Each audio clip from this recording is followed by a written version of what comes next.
My name is Lili Kim. I'm Associate Professor of History and Global Migrations here at Hampshire College. And I called my course From Sugar Plantations to Gangnam Style, Transnational History of Korean Americans. So it's a version of course I had taught before, but I really wanted to challenge myself to incorporate some of the new technology that I wasn't really familiar with. And so this was a really perfect opportunity for support and sort of the necessary nudge I needed. And what's really nice about my class is that it's a very small class, so there's only 5 of us, 5 students. Rather than having multiple teams, I think the whole class is going to be one team. There are individual papers that they're doing, because I do want to see how they write and all that, but for the timeline assignment that we're doing, the primary source annotations that we'll be doing, I think we'll work as a group. So this is our timeline. So look at, so I didn't know about these guys, but students found them. None of us, including myself, had used this program before.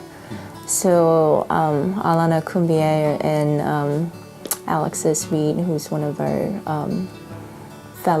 technology fellow, came and sort of demonstrated for us. So prior to their visit, I had asked them to think about an event that they wanted to enter into the timeline based on the readings that we had done, or outside research.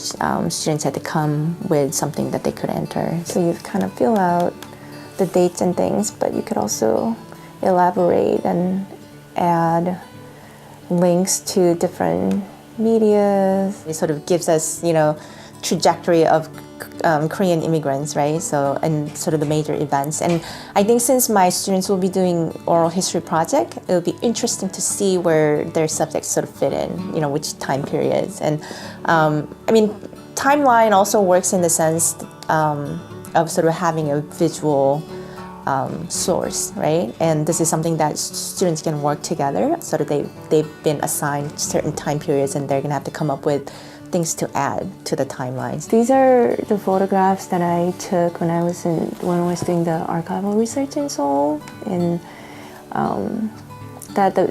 Jennifer Guglielmo came and she talked about Italian immigrant women and doing sort of transnational history through the photographs and reading against the grain, and students really responded to that. We did a lot of this just in classes, kind of thinking about different images and how one of the things that I ask students is like, what do you see in this image? And they don't always know the subtitle or the Korean subcontext. So from there we kind of talk about this as a sort of the historical documents. I have a really keen appreciation for languages in doing historical work. Last week, Professor Mary Randa from Mount Holyoke came. Her work is on Haiti, U.S. occupation of Haiti, but she was really generous and sort of went places that was more geared toward us. We emphasized her work that goes beyond English sources. So she could have just looked at U.S. imperialism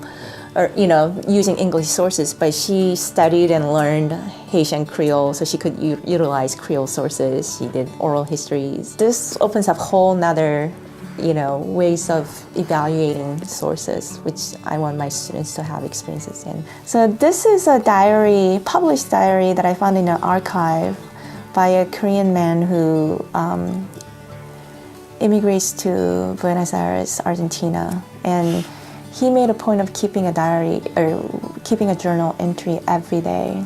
Students are really looking at Korean sources that have been translated into English to get a perspective from the Korean immigrants himself. So they would highlight it, and then so it would show up like this.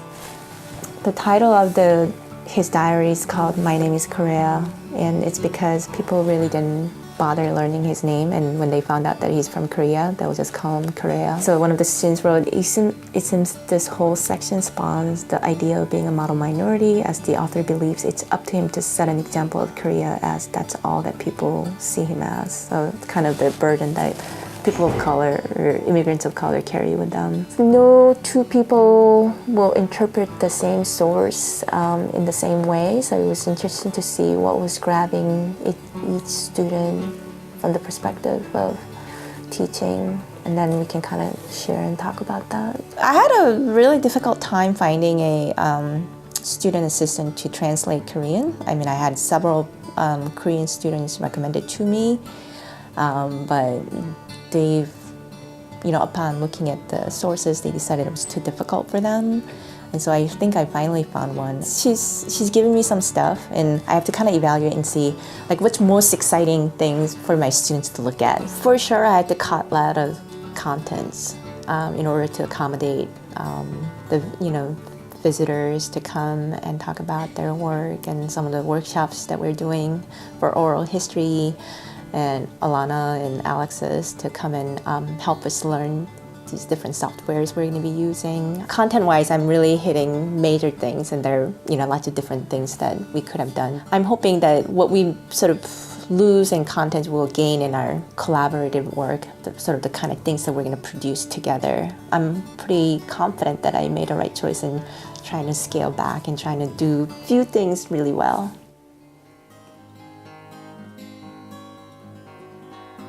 There are things that technology enhances in terms of the learning, but there still is no substitute for face-to-face conversation. It's much more of a shared space, so it's not just me in front of students, explaining something, but we're there to work together. And we could kind of ask questions as we were working, and we would see somebody else's annotation and say, oh, that's really interesting, or somebody else had to enter the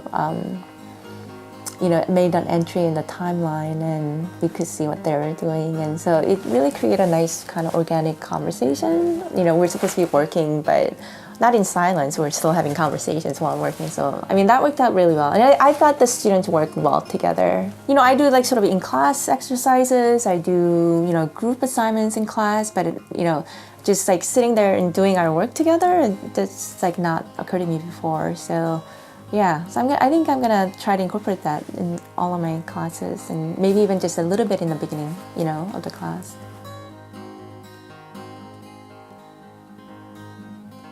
Be prepared to invest time, because even if it's a course that you've taught before, just organizing it, structuring it, thinking about different ways to presenting your work, and even assignments. There's a sort of lot of work that goes into that.